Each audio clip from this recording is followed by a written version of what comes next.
তো এখন সকাল প্রায় 7টা বাজে। কবুতরগুলোকে খাবার দিতে চলে আসলাম, হাতে খাবার নিয়ে চলে আসলাম। এই দেখেন খাওয়ার জন্য রেডি হয়ে আছে, আমার অপেক্ষা করছে। চলেন আগে ভিতরে যাওয়া যাক।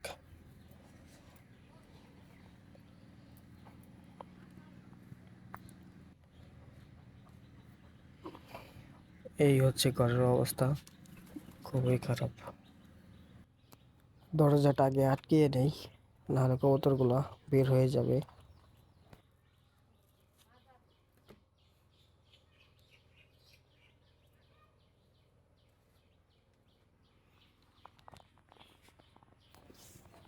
এরা তিনজন হচ্ছে বাহিরেই থাকে,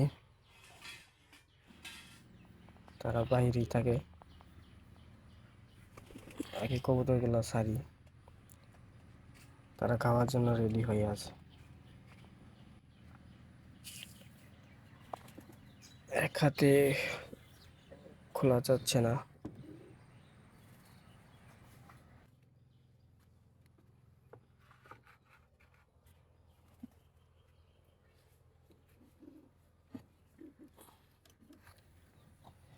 মাশাল্লাহ, সবাই এখন বের হবে। সবাই বের হও, চলো চলো সবাই বের হও, তোমাদের জন্য খাবার নিয়ে এসেছি। এই যে সবাই আগে চলে আসুক, তারপর খাবারটা দিই। আয় আয় আয়।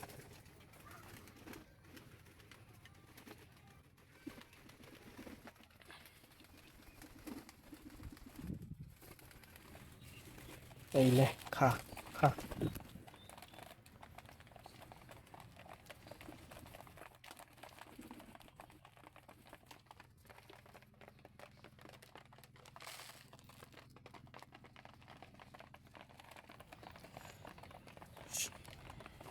সবগুলো ঢেলে দিই, আস্তে আস্তে খেতে থাকুক।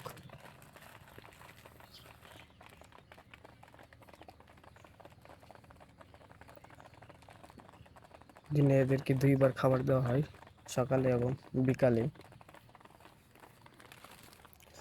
খাবারটা মূলত ভুট্টা, গম, চাউল আর কিছু ধান আছে, এগুলাই ওদেরকে মিক্স করে খেতে দিই।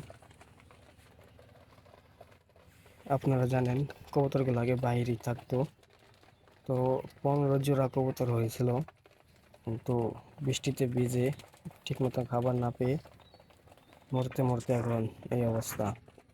তাই তাদেরকে ঘরে নিয়ে আসলাম, লাভ না হোক, ওদের তো শখের জিনিসগুলো যাতে একটু ভালোভাবে থাকে, তাই তাদেরকে ঘরে নিয়ে আসলাম।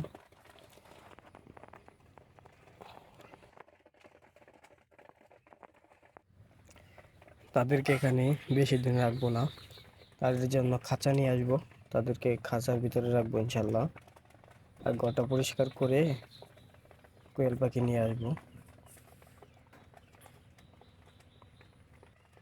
প্রথমবার খুব অল্প করে আনবো, 200 পিস কোয়েল পাখির মতো নিয়ে আসবো ইনশাল্লাহ, সেই ভিডিও আপনারা পাবেন। তো ওরা খাচ্ছে, খাইতে থাকুক। আপনাদেরকে একটা বিষয় দেখাই, এই যে দেখেন এর অবস্থা,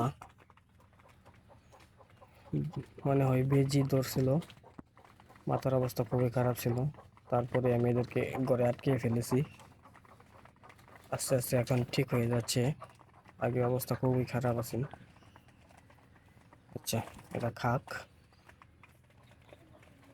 বাড়িতে পানি দেওয়া আছে, ও পানি খাচ্ছে। আমি এখন চলে যাই, আরেকবার বিকালে দেখা হবে তোমাদের সাথে, ঠিক আছে? তো ধন্যবাদ সবাইকে যারা কষ্ট করে ভিডিওটি দেখলেন। ভালোই থাকবেন। আসসালামু আলাইকুম।